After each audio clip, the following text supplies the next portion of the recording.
Hi friends! Welcome to Lua's Story Studio. We're so glad you're here. Today we are reading Brown Bear, What Do You See? By Bill Martin Jr.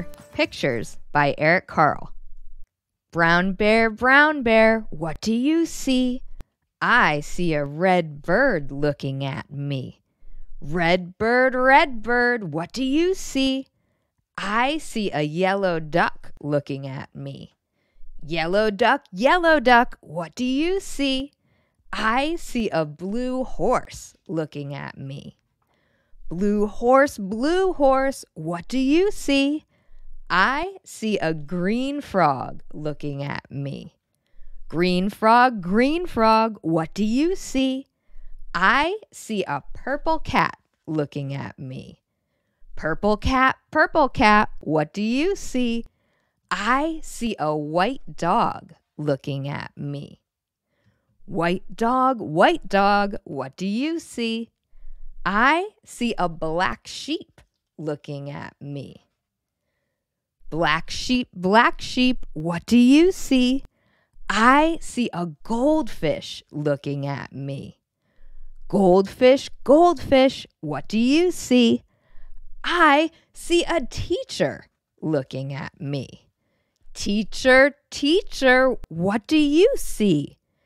I see children looking at me. Children, what do you see? We see a brown bear, a red bird, a yellow duck, a blue horse, a green frog, a purple cat, a white dog, a black sheep, a goldfish, and a teacher looking at us. That's what we see. We got to see so many different animals in that story. I really loved seeing all of Eric Carle's artwork. Which animal was your favorite? Isn't it amazing when you slow down and notice the world around you? Let's take a minute today and look around, listen, and really notice what you see. Wouldn't it be fun to make your own animal like Eric Carle too? Head over to the Discovery Lab and join your friends in making Eric Carle-inspired collages in papers. Have fun, friends, and see you next time!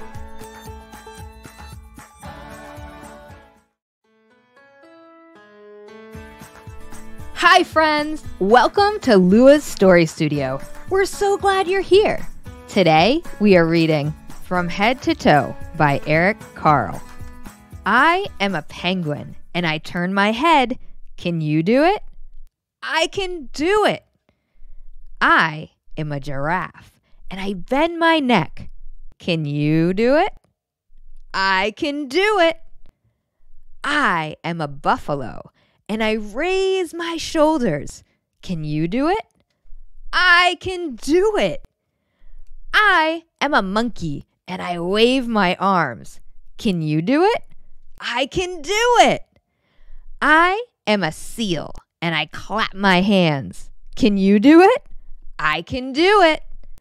I am a gorilla, and I thump my chest. Can you do it? I can do it. I am a cat, and I arch my back. Can you do it? I can do it. I am a crocodile, and I wriggle my hips. Can you do it? I can do it. I am a camel, and I bend my knees. Can you do it? I can do it. I am a donkey, and I kick my legs. Can you do it? I can do it. I am an elephant, and I stomp my feet. Can you do it? I can do it. I am I, and I wiggle my toe. Can you do it? I can do it. I can do it. That was so much fun. Did you get to try out all the movements with your body? Which animal action did you like best in the book? Can you show me how you do it? Can you think of other animals that weren't in the book and how they might move? This was a fun day reading and moving with you. I'm going to stretch some more. And you? Can you do it too? Can't wait to see you next time in the story studio. Bye for now, friends.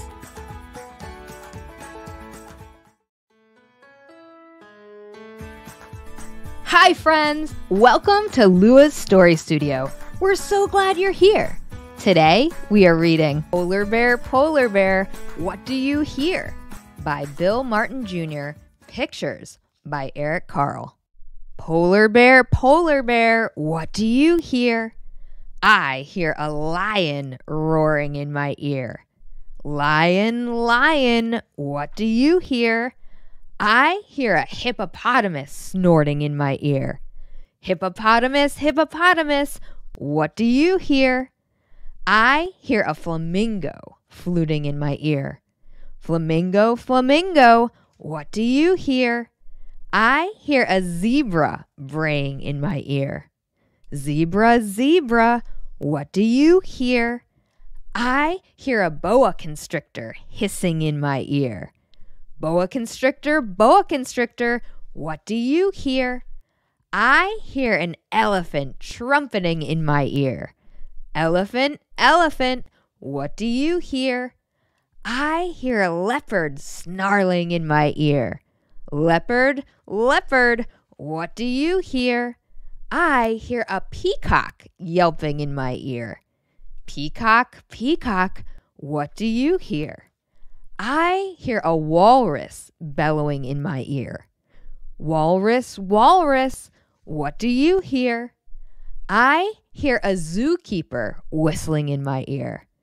Zookeeper, what do you hear?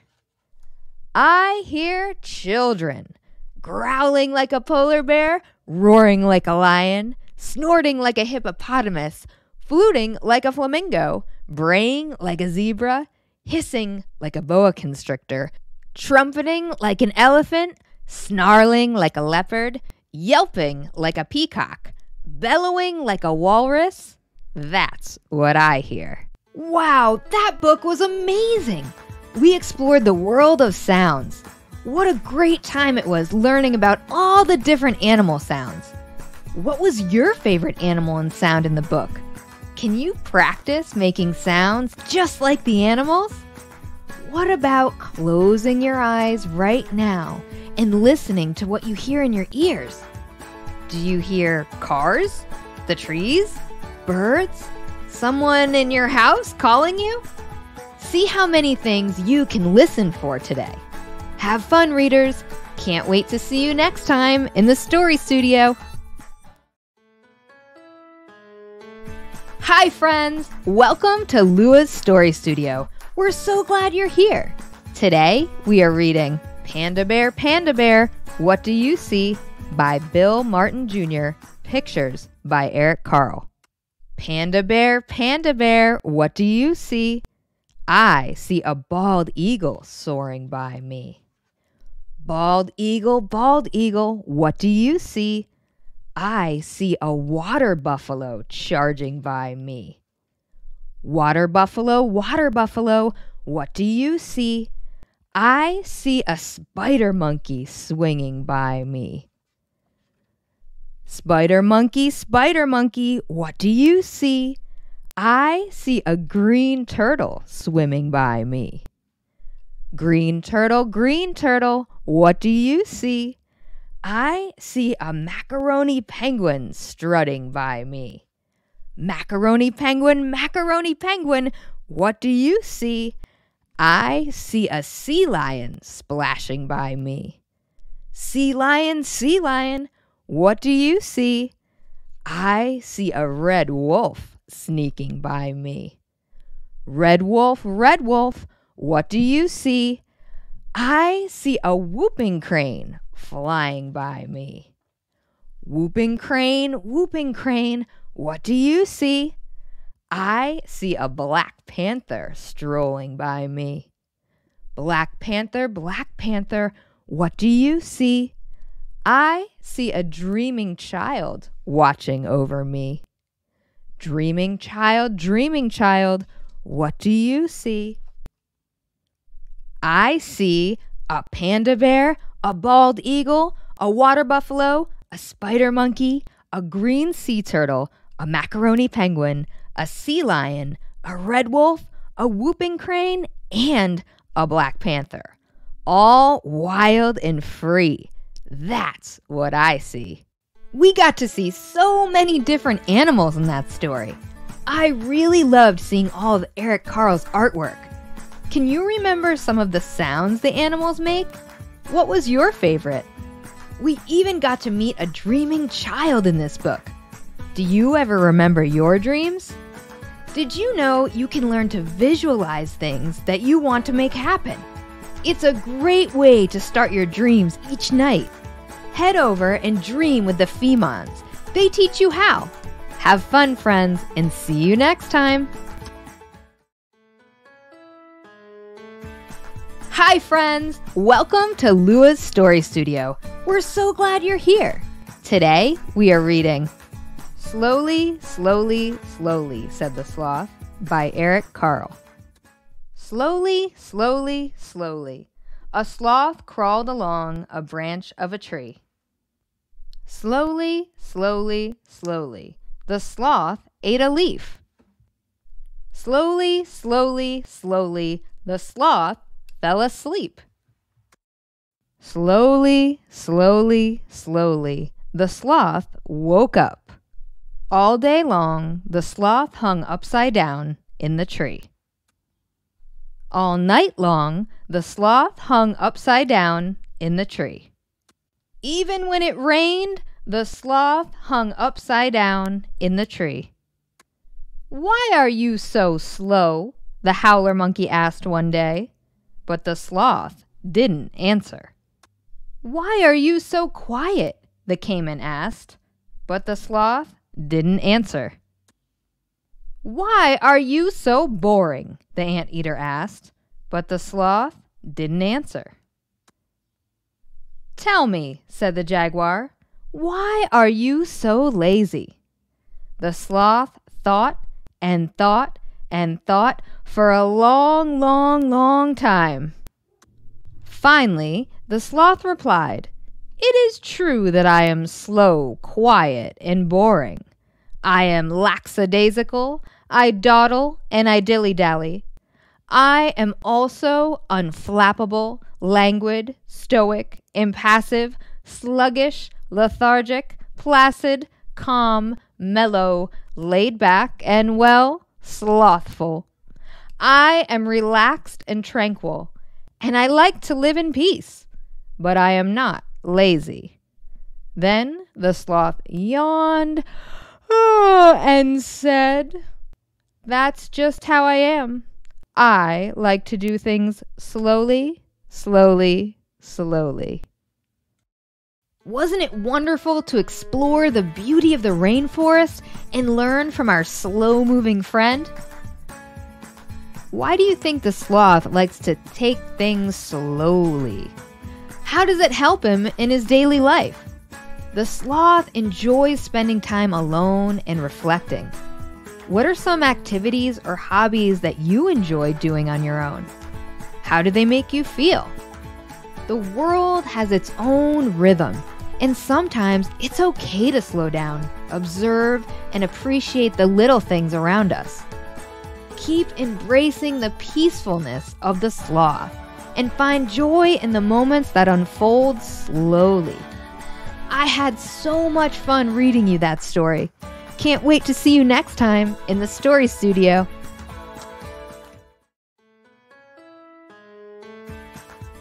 Hi, friends. Welcome to Lua's Story Studio. We're so glad you're here. Today, we are reading Pancakes, Pancakes by Eric Carle. "Kikeriki!" crowed the rooster. Jack woke up, looked out the window, and thought, "I'd like to have a big pancake for breakfast." Jack's mother was already up and busy.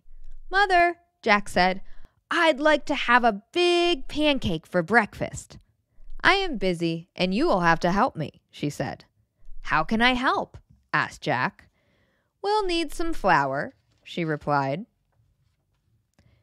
"Take a sickle and cut as much wheat as the donkey can carry. Then take it to the mill.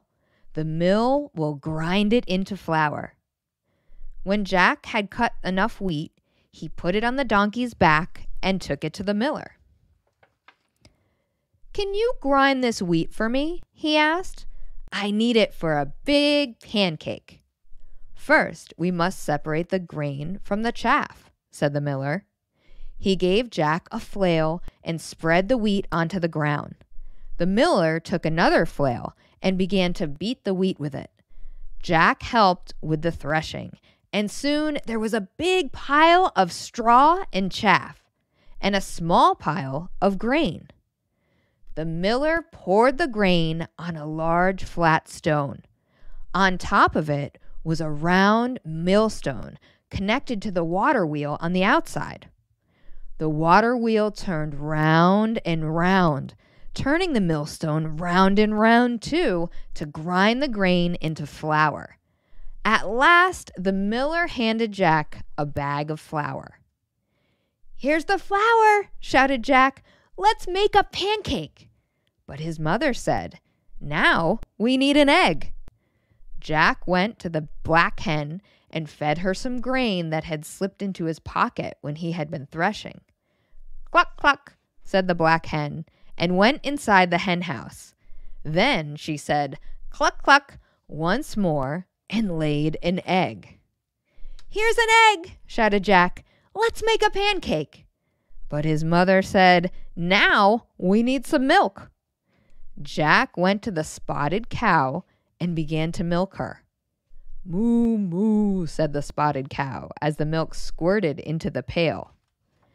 "Here's the milk," shouted Jack. "Let's make a pancake." But his mother said, "We need some butter." Jack got the butter churn and held it between his knees. His mother scooped the cream from the top of the milk and put it into the butter churn. Jack pushed the churn handle up and down, up and down. Finally, the cream turned into butter. "Here's the butter," shouted Jack. "Let's make a pancake." But his mother said, "We need to build a fire." Jack went to the woodshed and brought some firewood. "Here's the firewood," shouted Jack. "Let's make a pancake."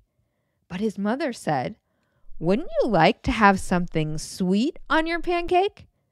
So Jack went down to the cool cellar and pulled a jar of strawberry jam from one of the shelves.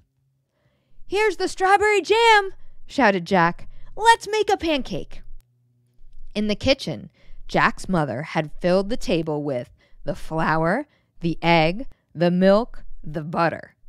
There was also a mixing bowl, a cup, a wooden spoon, a ladle, a frying pan, a plate, a knife, fork, and spoon, and a jar of strawberry jam. And his mother said, "Put a cupful of flour into the bowl. Break an egg into the flour and stir. Pour a cupful of milk over the flour and eggs and stir again until the batter is smooth and without lumps." Jack's mother heated the frying pan over the fire and added a piece of butter. The butter melted fast. Then she said to Jack, "Now pour a ladleful of batter into the hot pan." After a minute or two, she looked at the underside of the pancake. It was golden brown. "Now watch," she said. "I'll turn the pancake over. Ready?" "Ready!" shouted Jack. "Flip," said his mother. Up and over went the pancake high into the air and landed right in the pan. In another minute or two, the pancake was crisp on the underside as well. Then she slipped the pancake from the frying pan onto the plate and spread some strawberry jam onto it. "And now, Jack," his mother started to say, but Jack said, "Oh, Mama, I know what to do now." Wow, did you know how much work making pancakes was? This book really has me thinking about our food, where it comes from, and the steps it takes to make it. Do you have a garden or grow any of your own food? Do you remember all of the ingredients that Jack needed to gather for his pancakes? Can you name a few? Well, I'm off to gather food from my kitchen and see what I can make. Have fun cooking in yours. Can't wait to see you next time in the Story Studio.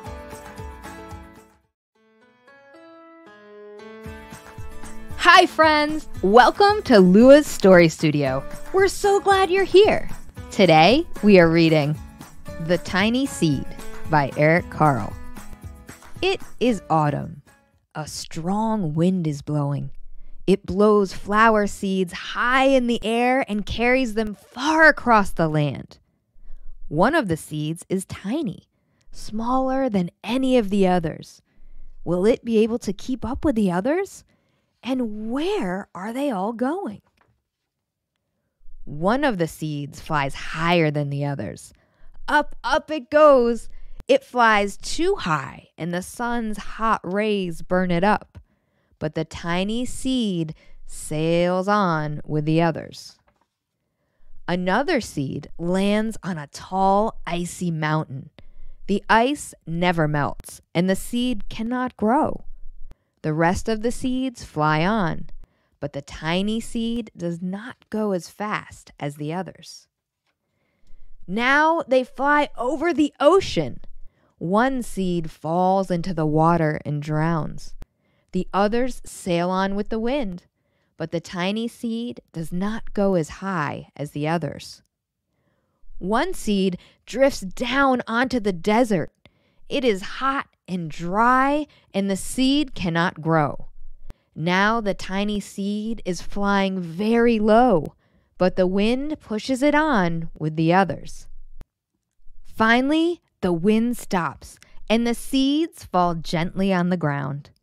A bird comes by and eats one seed. The tiny seed is not eaten. It is so small that the bird does not see it. Now it is winter. After their long trip, the seeds settle down. They look just as if they're going to sleep in the earth. Snow falls and covers them like a soft white blanket. A hungry mouse, who also lives in the ground, eats a seed for his lunch. But the tiny seed lies very still, and the mouse does not see it. Now it is spring. After a few months, the snow has melted. It is really spring. Birds fly by. The sun shines. Rain falls. The seeds grow so round and full they start to burst open a little. Now they are not seeds anymore. They are plants. First, they send roots down into the earth. Then their little stems and leaves begin to grow toward the sun and air. There is another plant that grows much faster than the new little plants. It is a big fat weed, and it takes all the sunlight and the rain away from one of the small new plants. And that little plant dies. The tiny seed hasn't begun to grow yet. It will be too late. Hurry! But finally, it too starts to grow into a plant. The warm weather also brings the children out to play. They too have been waiting for the sun and springtime. One child doesn't see the plants as he runs along and, oh, he breaks one. Now it cannot grow anymore. The tiny plant that grew from the tiny seed is growing fast, but its neighbor grows even faster. Before the tiny plant has 3 leaves, the other plant has 7. And look, a bud, and now even a flower. But what is happening? First, there are footsteps. Then a shadow looms over them. Then a hand reaches down and breaks off the flower. A boy has picked the flower to give to a friend. It is summer. Now the tiny plant from the tiny seed is all alone. It grows on and on. It doesn't stop. The sun shines on it and the rain waters it. It has many leaves. It grows taller and taller. It is taller than the people. It is taller than the trees. It is taller than the houses. And now a flower grows on it. People come from far and near to look at this flower. It is the tallest flower they have ever seen. It is a giant flower. All summer long, the birds and bees and butterflies come visiting. They have never seen such a big and beautiful flower. Now it is autumn again. The days grow shorter, the nights grow cooler, and the wind carries yellow and red leaves past the flower. Some petals drop from the giant flower, and they sail along with the bright leaves over the land and down to the ground. The wind blows harder. The flower has lost almost all of its petals. It sways and bends away from the wind. But the wind grows stronger and shakes the flower. Once more, the wind shakes the flower, and this time, the flower's seed pod opens. Out come many tiny seeds that quickly sail far away on the wind. What an adventure we just went on together with that tiny seed. Do you remember any of the obstacles the tiny seed faced during its journey? How do you think you would have felt if you were that tiny seed? If you could fly away on an adventure, where would you want to travel to and grow? I'm hoping to go plant some seeds and watch as they grow. I hope you get to watch some grow around you too. See you here after your adventure next time in the Story Studio.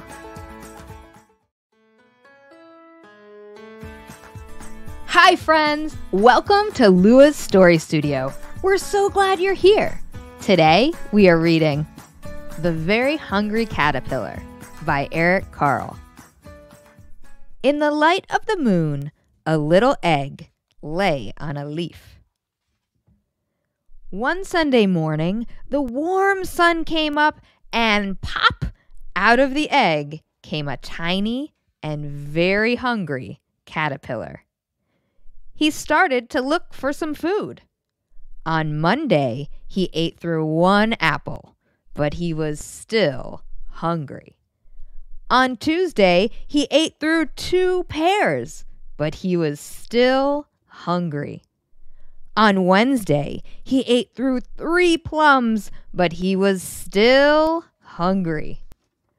On Thursday, he ate through 4 strawberries, but he was still hungry.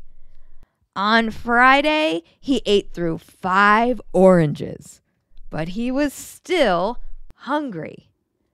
On Saturday, he ate through 1 piece of chocolate cake, 1 ice cream cone, 1 pickle, 1 slice of Swiss cheese, 1 slice of salami, 1 lollipop, 1 piece of cherry pie, 1 sausage, 1 cupcake, and 1 slice of watermelon.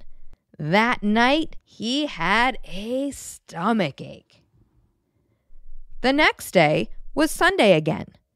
The caterpillar ate through 1 nice green leaf, and after that, he felt much better. Now, he wasn't hungry anymore, and he wasn't a little caterpillar anymore. He was a big, fat caterpillar. He built a small house called a cocoon around himself. He stayed inside for more than 2 weeks. Then he nibbled a hole in the cocoon, pushed his way out, and he was a beautiful butterfly. What an adventure we went on with the very hungry caterpillar during his transformation. What happened to the caterpillar at the end of the story? Can you describe it? That very hungry caterpillar ate a lot. How do you think you would feel if you ate all that? Do you have a favorite food from all the ones that the caterpillar ate? Which one is it? What else do you think you need to change and grow? Is it just food? Is it rest in a cozy cocoon? I know I need time with my friends like you. Thanks for reading with me and helping me grow. Can't wait to see you next time in the Story Studio. Thanks for watching. If you enjoyed this video, please visit our website and remember to like and subscribe. Thanks. See you next time.